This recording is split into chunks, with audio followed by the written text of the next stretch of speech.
Hello everyone, welcome to sleepy classes. कैसे हैं आप लोग? होपफुली अच्छे होंगे। तो आज जो हम लोग बहुत ही इंपॉर्टेंट टॉपिक देखने वाले हैं वो है क्या, यूनियन एंड इट्स टेरिटरीज। इस टॉपिक में हम लोग जो है देखेंगे कि इंडिया में स्टेट्स का फॉर्मेशन कैसे हुआ। सबसे पहले हम लोग देखेंगे कि कैसे लिंग्विस्टिक बेसिस पर स्टेट्स का रीऑर्गेनाइजेशन हुआ।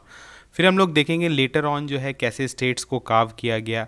फिर कौन सा स्टेट जो है वो, मतलब जैसे आपसे क्वेश्चन साथ पूछा जाता है एग्जाम में कि बताइए 16th स्टेट या 17th स्टेट कौन सा था। तो उस तरह की चीज़ को, उस तरह के कंसेप्ट को हम लोग यहाँ पर कवर करेंगे। ये आपका एक तरह से कह सकते हैं पॉलिटी का बहुत इंपॉर्टेंट टॉपिक है ये। इससे रिलेटेड आपके सारे कॉम्पिटिटिव एग्जाम्स में क्वेश्चन आता है। इसी कारण हमने इस टॉपिक को चूज़ किया है। इसमें हम लोग इससे रिलेटेड रेलिवेंट जो आर्टिकल्स हैं उसको भी देखेंगे, ठीक है। और उसके बाद हम लोग देखेंगे कि कैसे सीक्वेंस में जो है स्टेट्स का फॉर्मेशन हुआ है। तो चलिए हम लोग स्टार्ट करते हैं। सबसे पहले अगर आप part 1 of the Indian constitution को देखिएगा तो वहाँ पर क्या दिया हुआ है, उसका टाइटल ही दिया हुआ है the union and it's territory.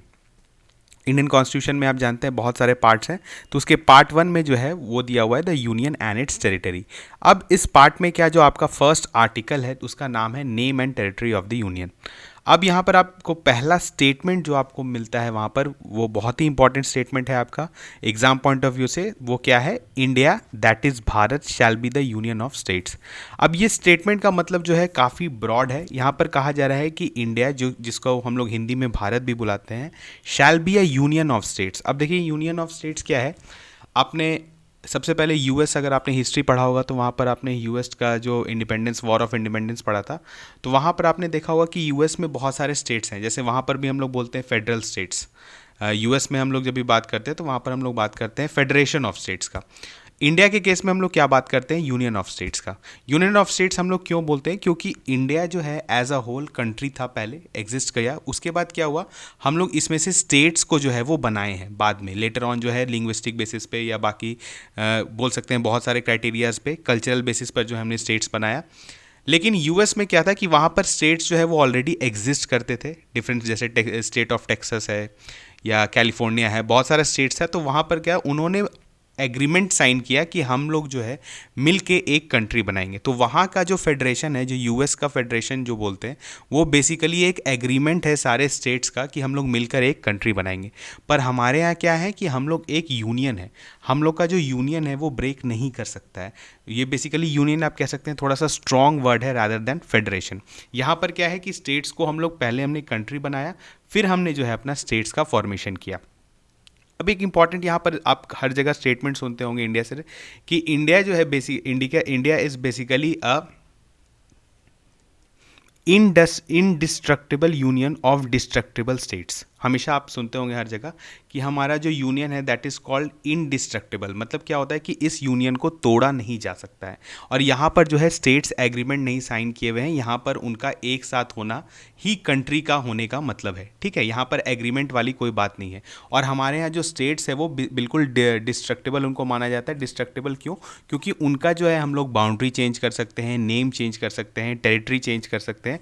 तो उनको हम लोग ऑल्टर कर सकते हैं अकॉर्डिंग टू आर नीड्स। तो यानी आप बहुत इंपॉर्टेंट चीज़ आपको यहाँ पे देखने मिला कि इंडिया के केस में क्या है, फेडरेशन ऑफ स्टेट्स नहीं है, यहाँ पर क्या है, यूनियन ऑफ स्टेट्स।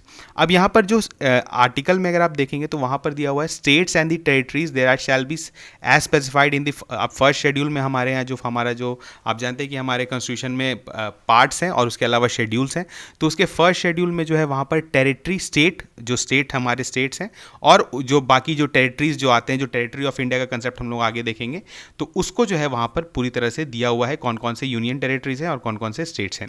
अब यहाँ पर देखिए एक कंसेप्ट आता है टेरिटरी ऑफ इंडिया। यहाँ पर एक अगेन आपके लिए एक एग्जाम पॉइंट ऑफ व्यू से इंपॉर्टेंट कंसेप्ट क्या है, territory of India. Territory of India basically क्या होता है कि उसमें जो है टेरिटरी ऑफ स्टेट्स, जो हमारे स्टेट्स हैं उसका जो टेरिटरी है, उसके अलावा जो यूटीज़ हैं, जो हमारे यूनियन टेरिटरीज है, जो कि आपके फर्स्ट शेड्यूल में मेंशन भी हैं, उसके अंदर भी जो एरिया आता है वो भी टेरिटरी ऑफ इंडिया के अंदर आता है। और अगर फ्यूचर में इंडिया कोई भी टेरिटरी को एक्वायर करता है या कोई भी, फॉर एग्जांपल जानते हैं कंट्री आप एक्सीड करती है अगर टेरिटरी इंडिया को, तो उस वो भी टेरिटरी जो है वो इंडियन टेरिटरी में कहलाएगा। तो यहाँ पर आप एक चीज़ देखिए ध्यान की, जो टेरिटरी ऑफ इंडिया है that is a larger concept than union of states. ठीक है, ये यूनियन ऑफ स्टेट्स बेसिकली क्या है, जो स्टेट्स का जो सारा जो आप कह सकते हैं एक तरह का यूनियन, लेकिन टेरिटरी ऑफ इंडिया जो है वो बेसिकली जो बड़ा कंसेप्ट है उसमें स्टेट्स भी इंक्लूडेड हैं, उसमें यूटीज़ भी हैं, और उसमें अगर कोई टेरिटरी फ्यूचर में इंडिया एक्वायर करता है उसको भी इंक्लूड किया जाता है। ठीक है, तो ये इंपॉर्टेंट था आपका आर्टिकल 1। आर्टिकल 1 बेसिकली डिफाइन करता है इंडिया को, दैट इज भारत, जो कि हिंदी में हम लोग बोलते हैं shall be the union of states. यहाँ पर क्या है, यूनियन है, और यूएस में क्या है, फेडरेशन है। क्यों? क्योंकि वहाँ पर एग्रीमेंट साइन हुआ स्टेट्स के बीच में कि हम मिलकर जो है एक कंट्री बनाते हैं। लेकिन इंडिया के केस में क्या हुआ, we first form the country and then divided the states according to our needs. ठीक है, चलिए हम लोग बढ़ते हैं। अब यहाँ पर अगर आप देखेंगे कि यहाँ पर जो आर्टिकल 2 है, अगेन ये बहुत इंपॉर्टेंट आर्टिकल है। ये क्या कहता है कि पार्लियामेंट बाय लॉ एडमिट, यहाँ पर देखिए वर्ड्स बहुत इंपॉर्टेंट है। हम लोग जो सब आर्टिकल्स कवर कर रहे हैं यहाँ पर, आप सारे वर्ड्स को देखिए ध्यान से। तो यहाँ पर आपका दिया हुआ है कि एडमिट इनटू द यूनियन और establish new states on such terms and conditions as it things fit. मतलब यहाँ पर है क्या कि पार्लियामेंट जो है हमारी वो सॉवरेन बॉडी है, ऑब्वियसली जानते हैं कि वो मतलब अपने से डिसीजन ले सकती है, लॉज फॉर्म कर सकती है, कॉन्स्टिट्यूशन अमेंड कर सकती है। तो उसी केस में जो है पार्लियामेंट जो है बाय लॉ किसी भी एक स्टेट को, ठीक है, किसी भी एक ऑलरेडी एग्जिस्टिंग स्टेट को इंडिया के यूनियन में एडमिट कर सकती है। ठीक है, एडमिट कर सकती है। या फिर दूसरा क्या है कि स्टैब्लिश अ न्यू स्टेट। जैसे आप एक एग्जांपल सोचिए सिक्किम का। सिक्किम क्या था, सिक्किम ऑलरेडी एक स्टेट था, एक एग्जिस्टिंग स्टेट था वहाँ पर। तो उसको क्या किया गया कि इंडिया के यूनियन में जो है 1971 में जो है वो मिला दिया गया। तो एक तरह से आप कह सकते हैं कि न्यू स्टेट को हम लोग एडमिट कर रहे हैं। तो इंडिया का जो है पार्लियामेंट, इसको ये पावर दिया गया है कि इंडिया के यूनियन में किसी भी न्यू स्टेट को जो है वो एडमिट किया जा सकता है, या किसी न्यू स्टेट को स्टैब्लिश भी किया जा सकता है। ठीक है, कोई एक टेरिटरी खाली पड़ा हुआ है, उसको स्टेट, एक नया स्टेट जो है वो इंडिया बना सकती है। तो ये पावर जो है उसको आर्टिकल 2 से मिलता है पार्लियामेंट में। अब देखिए दूसरा, अब जो तीसरा जो बहुत ही इंपॉर्टेंट आर्टिकल है दैट इज आर्टिकल 3। इस ये देखिए काफ़ी डाइवर्स है। इस अगर इस आर्टिकल को आप समझ जाएंगे तो आप जो देखते हैं कि जो न्यू स्टेट्स बनता है या स्टेट्स का नाम चेंज होता है, तो वो इसी आर्टिकल में जो है पार्लियामेंट को पावर मिला है। तो यहाँ पर देखिए क्या लिखा है, पार्लियामेंट में by law form a new state by separation of territory from any state. मतलब ऐसा होता है कि जो आप, जैसे अगर आप समझिए कि झारखंड जो स्टेट बना था, बेसिकली वो स्टेट पहले नहीं था। स्टेट क्या हुआ कि उसका जो टेरिटरी, जो झारखंड का टेरिटरी है that is separated from Bihar. Bihar से जो है वो सेपरेट करके एक नया स्टेट बना दिया गया। तो आप यहाँ पे देख रहे हैं पहला ही स्टेटमेंट में पार्लियामेंट को पावर मिला है कि वो लॉ से न्यू स्टेट कर सकता है bye separation of territory from any state. उसके बाद आप तेलंगाना भी जानते हैं। तेलंगाना बेसिकली कहाँ से कार्व आउट किया गया, आपका आंध्र प्रदेश से। और भी बहुत सारे स्टेट्स हैं जो कि आपका, जो आप जानते हैं, जैसे कि उत्तराखंड जो है वो यूपी से लिया गया है। ठीक है, इसके अलावा देखिए आर्टिकल 3 क्या पावर देता है, increase the area of the state. किसी भी एरिया का जो है, किसी भी स्टेट का जो है एरिया जो है वो पार्लियामेंट जो है वो इंक्रीज करते सकती है, at the same time diminish भी कर सकती है, छोटा भी कर सकती है किसी स्टेट को, बाउंड्रीज अल्टर कर सकती है, और alter the name. Alter the name आप जानते हैं, बहुत इंपॉर्टेंट स्टेट हमारा उड़ीसा, उसका जो है उसको चेंज करके उसका नाम क्या कर दिया गया था, ओडिशा। तो ये जो है आपके लिए एक इंपॉर्टेंट है। तो यानी बेसिकली आर्टिकल 3 जो है वो बहुत ही डाइवर्स पावर्स देता है पार्लियामेंट को रिगार्डिंग दी स्टेट्स। ठीक है, इसके बाद अब हम लोग देखते हैं। देखिए अब आपका जो आर्टिकल 1 हमने देखा, जो डिफाइन किया यूनियन ऑफ स्टेट्स। आर्टिकल 2 क्या था, बेसिकली कोई स्टेट्स को एडमिट कर सकती है यूनियन में पार्लियामेंट। तीसरा क्या था कि किसी स्टेट को जो है न्यू स्टेट फॉर्मेशन कर सकती है ऑलरेडी एग्जिस्टिंग स्टेट से कार्व आउट करके, या दो स्टेट का भी पार्ट को मिला के एक नया स्टेट बनाया जा सकता है। बहुत सारा पावर्स जो है आर्टिकल 3 में मिला है।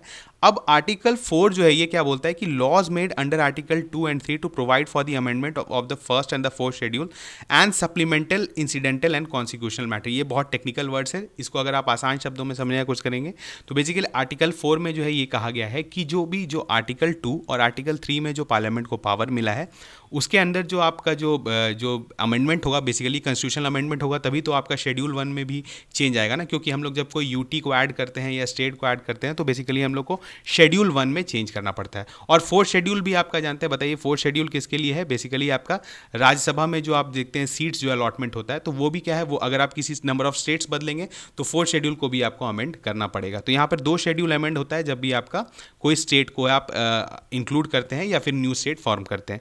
तो इस केस में ये जो जितने भी लॉज बनते हैं, जो कॉन्स्टिट्यूशनल अमेंडमेंट हो रहा है आपका थ्रू आर्टिकल 2 एंड आर्टिकल 3, ये बेसिकली जो होता है outside the purview of article 368 होते हैं। अब अगर आपने हमारा वो लेक्चर देखा होगा जहाँ पर हमने कॉन्स्टिट्यूशनल अमेंडमेंट देखा था, तो कॉन्स्टिट्यूशनल अमेंडमेंट जो है आपका वो 2 तरीके से होता है।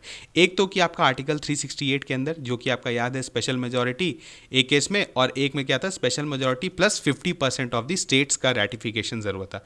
लेकिन इसके अलावा एक और कॉन्स्टिट्यूशनल अमेंडमेंट होता था जो कि क्या बेसिकली होता था आपका सिंपल मेजॉरिटी से, जिसको हम लोग बोलते थे कि दिस इज आउटसाइड आर्टिकल 368। तो अब अगर आपका आर्टिकल 2 और आर्टिकल 3 के अंदर अगर जो पार्लियामेंट जो है कॉन्स्टिट्यूशन अमेंड करती है, उसके वो जो कैसे करती है आपका आउटसाइड दी आर्टिकल 368, मतलब वो किससे करेगी आपकी सिंपल मेजॉरिटी से। तो ये बहुत ही इंपॉर्टेंट पार्ट है कि कॉन्स्टिट्यूशनल अमेंडमेंट जो यहाँ पर हो रहा है, जो कि आपका स्टेट्स का नेम चेंज करना या बाउंड्री चेंज करना या न्यू स्टेट्स बनाना या न्यू स्टेट एडमिट करना, ये जो है ये करेगी आउटसाइड दी आर्टिकल 368, और ये किससे होगा सिंपल मेजॉरिटी से। तो ये जो आप समझ लीजिए कि 1 2 3 4 जो है आपका पार्ट 1 ऑफ कॉन्स्टिट्यूशन यहाँ पर कवर कर दिया गया। अगर आप इसका PDF आपको अवेलेबल करा दिया जाएगा, आप इसको इससे रिवाइज भी कर सकते हैं, क्योंकि ये 4 आर्टिकल जो है आपके एग्जाम पॉइंट ऑफ व्यू से काफ़ी इंपॉर्टेंट है। अब देखिए यहाँ पर हमने ये पढ़ लिया, इसके बाद जो हमारा मेन मकसद है इस लेक्चर का, ये आपको बताना है कि हमारे यहाँ स्टेट्स जो है उनका फॉर्मेशन कैसे हुआ। ठीक है, तो चलिए अब हम लोग जो है थोड़ा सा इसको भी देख लेते हैं। अब इंडिपेंडेंस के बाद हुआ क्या, 1947 में जब हमें इंडिपेंडेंस मिला तो वहाँ पर हम जानते हैं कि हमारे यहाँ जो पहले बहुत सारे प्रिंसली स्टेट्स थे, नियर अबाउट 562 प्रिंसली स्टेट्स थे। तो उनको जो है आप जानते हैं हमारे जो आयरन मैन ऑफ इंडिया जिनको बुलाया जाता है सरदार वल्लभ भाई पटेल, तो उन्होंने क्या किया कि सारे प्रिंसली स्टेट्स को जो है यूनाइट किया गया, स्टेट्स में कन्वर्ट करने का कोशिश किया वहाँ पर किया उन्होंने। तो उसके बाद आप जानते हैं जो हमारे यहाँ ABCD का जो क्लासिफिकेशन हुआ स्टेट्स का, तो वहाँ तक जो है आपने मॉडर्न हिस्ट्री में ज़रूर पढ़ा होगा। अब हम लोग आगे देखते हैं कि लेटर ऑन जो है फिर जो आपका कह सकते हैं कि 47 से लेकर जो है आपका जो 56 तक जो है उसके बीच में यहाँ पर क्या हुआ। तो अब इसके बीच में क्या हुआ, जब स्टेट्स बन गया, जब ABCD का जो क्लासिफिकेशन चल रहा था, तो उसके बाद बहुत सारे स्टेट्स ने ये बोला कि अगर हम लोग को आगे फ्यूचर में स्टेट फॉर्म करना है तो उस पर जो है आप क्या करिए, आप लिंग्विस्टिक बेसिस पर जो है स्टेट का फॉर्मेशन करें। तो अब क्या हुआ, लिंग्विस्टिक स्टेट बनाने के लिए बहुत सारा कमीशंस बनाया गया। तो इसमें आपने जरूर पढ़ा होगा धार कमीशन के बारे में, जो कि आपका 1948 में जो है उसका फॉर्मेशन हुआ था। ठीक है, उसके बाद आपका जो है कौन सा आया इंपॉर्टेंट, JVP कमीशन, जो आपका जवाहरलाल नेहरू, वल्लभ भाई पटेल और पट्टाभी सीतारामैया जी ने जो तीन लोग मिलकर जो ये कमेटी बनाए थे, तो इन्होंने भी क्या देखा कि लिंग्विस्टिक स्टेट जो है वो इंडिया में फॉर्म हो सकता है या नहीं हो सकता है। तो ये बात चल ही रही थी उसमें। उसके बाद आपका 1953 में जो है आंध्र प्रदेश में बहुत बड़ा जो है एक आपका प्रोटेस्ट हुआ चालू, जिसको आप जानते हैं, अगर आप उनका नाम जानते होंगे तो श्रीमामलू उनका नाम था, जो कि इस प्रोटेस्ट को लीड कर रहे थे। उनका ये कहना था कि वो जो है तमिलनाडु से जो है वो एक कार्व आउट करना चाह रहे थे मतलब आंध्र प्रदेश नाम का एक स्टेट, जो कि बेसिकली तेलुगु स्पीकिंग होगा। तो यहाँ पर जो है बहुत बड़ा प्रोटेस्ट हुआ और ये प्रोटेस्ट सक्सेसफुल भी हुआ। तो 1953 में जो है आंध्र प्रदेश जो है वो आपका पहला जो है लिंग्विस्टिक स्टेट बन गया। जो आपका 4 क्लासिफिकेशन था, लेकिन वहाँ पर जो है वो अभी भी चल रहा था, लेकिन उस समय 1953 में जो है आपका आंध्र प्रदेश का जो है फॉर्मेशन हो गया। इसके बाद ही जो है गवर्नमेंट ने क्या फॉर्म किया, फजल अली एक कमीशन था, जिसको जो है ये बोला गया कि आपको इसको देखिए कि लिंग्विस्टिक स्टेट मतलब लिंग्विस्टिक बेसिस पे हम लोग स्टेट डिवाइड कर सकते हैं या नहीं कर सकते हैं। तो फिर उन्होंने रिकमेंडेशन दिया कि हाँ हम लोग कर सकते हैं, लेकिन उसके साथ कुछ एडमिनिस्ट्रेटिव नेसेसिटीज़ का भी जो है वो ध्यान देना पड़ेगा। ठीक है, तो इसके बाद जो है इनके रिकमेंडेशन के बाद जो है पार्लियामेंट ने क्या पास किया, स्टेट्स रीऑर्गेनाइजेशन एक्ट 1956 में। और इसके बाद हमारे पूरे कंट्री को जो है किसमें जो आपका जो 4 डिविजन्स था उसको हटा दिया गया। अब जो आपके पास क्या बचा था कि जो स्टेट रीऑर्गेनाइजेशन एक्ट के बाद 14 स्टेट्स एंड 6 यूटीज़। ठीक है, तो यहाँ पर अब आपके लिए इंपॉर्टेंट है, आप नोट कर लें कि 1956 के बाद इंडिया में जो है कितने स्टेट्स थे, 14 स्टेट्स थे और 6 यूटीज थे। अगर आपका यहाँ तक कंसेप्ट क्लियर है तो इसके बाद जो है अब आपका इंपॉर्टेंट पार्ट आता है, क्योंकि इसके बाद जो है आपसे क्वेश्चन पूछा जाता है कि स्टेट रिऑर्गेनाइजेशन एक्ट के बाद जो स्टेट्स का फॉर्मेशन हुआ है वो किस सीक्वेंस में हुआ है। ठीक है, तो हम लोग उसी चीज़ को यहाँ पर कवर कर रहे हैं। तो थोड़ा सा बड़ा होगा लेक्चर, लेकिन आपको जो है ये बहुत ही इंपॉर्टेंट लेक्चर है। अगर आप इसको देख के जाएंगे तो डेफिनेटली आपका कोई ना कोई क्वेश्चन जो है स्टेट PCS में या कभी UPSC में भी जो है आपका इस तरह का क्वेश्चन आ सकता है। ठीक है, तो यहाँ पर देखिए अब क्या हुआ, 1956 में आपका 14 स्टेट्स बन चुके थे और आपके कितने यूटीज़ थे, 6 यूटीज़ थे। तो मतलब आप यहाँ तक अगर आपका क्लियर है तो अब हम लोग आगे देखते हैं। देखिए हुआ क्या कि फिर अभी जब हो गया स्टेट रिऑर्गेनाइजेशन हो गया, सारे लिंग्विस्टिक बेसिस पर हमने स्टेट्स फॉर्म कर दिया। यहाँ पर आप इस मैप में भी देख सकते हैं, बहुत जगह आपका बहुत अच्छे से दिया हुआ है कि 1956 में देखिए यहाँ पर जैसे दिखा रहा है आपका कौन कौन सा स्टेट बन गया, मध्य प्रदेश बन गया। ठीक है, उसके बाद आपका राजस्थान बन गया था। बहुत सारा स्टेट जो है 1956 में आपका रिऑर्गेनाइजेशन के बाद बन गया। लेकिन रीऑर्गेनाइजेशन हुआ तो ऐसा तो इंडिया में बहुत सारे लैंग्वेजेस हैं। अब उस समय जो हमारा बॉम्बे, स्टेट ऑफ बॉम्बे हुआ करता था, वहाँ पर भी क्या था, गुजराती स्पीकिंग लोग जो है वो प्रोटेस्ट करने लगे कि हमें भी एक डिफरेंट स्टेट चाहिए अपना गुजराती स्पीकिंग। तो उसके बाद उसको भी जो है गवर्नमेंट ने मान लिया, कब, 1960 में। ठीक है, तो 1960 में आप बोल सकते हैं कि जो रीऑर्गेनाइजेशन के बाद जो है पहला स्टेट फॉर्मेशन हुआ, और वो कौन सा स्टेट था आपका, गुजरात। बॉम्बे को अलग करके जो है गुजरात और एक स्टेट महाराष्ट्र बना दिया। उस महाराष्ट्र को अगर आप बॉम्बे समझ लें ऐसे, तो बेसिकली एक नया स्टेट कौन सा हुआ था, गुजरात फॉर्म हुआ था। तो गुजरात को हम लोग बोल सकते हैं कि it was the 15th state of India. ठीक है, स्टार्टिंग में जो 14th थे और 6 यूटीज थे, तो उसमें जो है 15 स्टेट आपका जो है वो बन गया गुजरात। ठीक है, चलिए उसके बाद हम लोग बढ़ते हैं। अब हम लोग सीक्वेंस में देखते आते हैं कि इसके बाद कौन से स्टेट्स बने। अगेन आपका नागालैंड में जो है नागा पीपल जो है वो जो प्रोटेस्ट कर रहे थे कि हमें एक सेपरेट स्टेट चाहिए। पहले आप जानते हैं यहाँ पर जो नॉर्थ ईस्ट में जो सबसे बड़ा स्टेट था वो स्टेट ऑफ असम था, तो उसी से सब निकल के जो है अलग अलग स्टेट्स बने हैं। हम लोग देखेंगे कि कौन सा स्टेट कब बना है। तो 1963 में ध्यान देखिए, 60 में आपका गुजरात बन गया, 1963 में जो है आपका कौन सा स्टेट बना, स्टेट ऑफ नागालैंड। ठीक है, तो यहाँ पर आपका इंपॉर्टेंट है आपके लिए क्या हो गया, और ये कौन सा स्टेट था आपका, 16 स्टेट। चलिए हम लोग एक सीक्वेंस में अब देखते चलते हैं। अब आपका बन गया 15th 16th। अब बात आई आपकी कब, सीधा सीधी आप आ जाइए 1966 में। 1966 में वहाँ पे भी एक शाह कमीशन फॉर्मेशन हुआ था कि जो पंजाब जो आपका जो स्टेट था उसमें भी बहुत सारे एक मेजरली दो लैंग्वेज स्पीक होता था, एक आपका हिंदी और एक पंजाबी। तो वहाँ पर भी हुआ कि पंजाबी स्पीकिंग को अलग कर दिया जाए, तो फिर वहाँ पर डिवीजन हुआ।